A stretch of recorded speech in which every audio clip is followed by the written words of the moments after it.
ఇప్పుడు రీసెంట్గా BRS MLC కవిత పవన్ కళ్యాణ్ మీద కొన్ని కామెంట్ చేశారు. అన్ఫార్చునేట్లీ డిప్యూటీ సీఎం అయ్యారు, ఇది ఏపీ ప్రజల దురదృష్టం అన్నారు. నిజమేనా? కవిత గారు బీఆర్ఎస్ ఎమ్మెల్సీ కేసీఆర్ కూతురు ఆవిడ అన్నారు పవన్ కళ్యాణ్ గారి గురించి. ఆవిడ జైలుకి వెళ్ళి వచ్చారంట కదా లిక్కర్ కేసు. ఆ లిక్కర్ కేసులో. ఆవిడ మనం మాట్లాడుకునే మా హక్కు ఉందండి అసలు.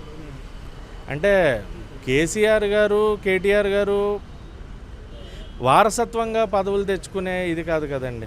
పవన్ కళ్యాణ్ గారు అలా తెచ్చుకోలేదుగా.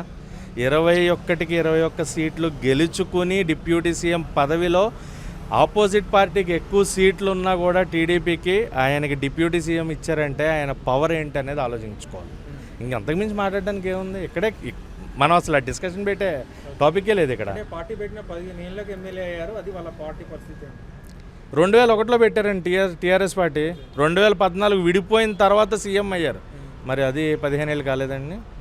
అంటే ఇప్పటికీ ఒక మాట చాలా గట్టిగా అంటూ ఉంటారు, వింటూ ఉంటాం. ఇది ఎంతవరకు నిజమనేది తెలీదు. రాజశేఖర రెడ్డి గారు బతుకుంటే తెలంగాణ విడిపోయేది కాదు, కేసీఆర్ గారు బయటకు వచ్చేవారు కాదు.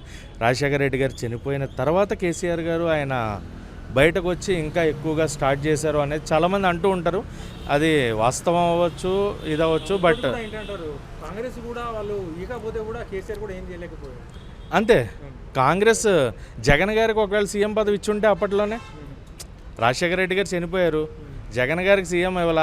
ఆయన ఏంటి అంటే పదవి ఆకాంక్ష ఎక్కువ, నేను సీఎం కూర్చోవాలి, సీఎం గద్దె మీద ఎక్కాలి అన్న తోటలో ఆయన కంప్లీట్గా ఉన్నాడు.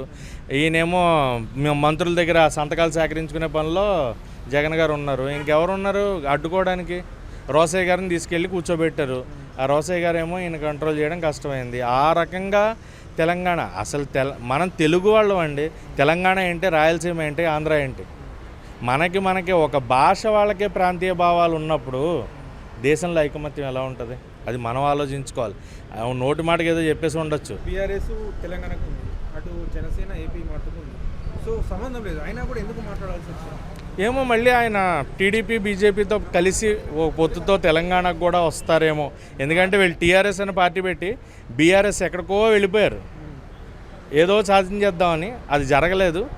ఏమో వాళ్ళు కాదు భయం ఉందేమో, పవన్ కళ్యాణ్ గారు తెలంగాణలో అడుగు పెడతారేమో, పవన్ కళ్యాణ్ గారు తెలంగాణలో కూడా ఆయన పవర్ ఏంటో చూపిస్తారన్న భయం వాళ్ళకి కలిగిందేమో.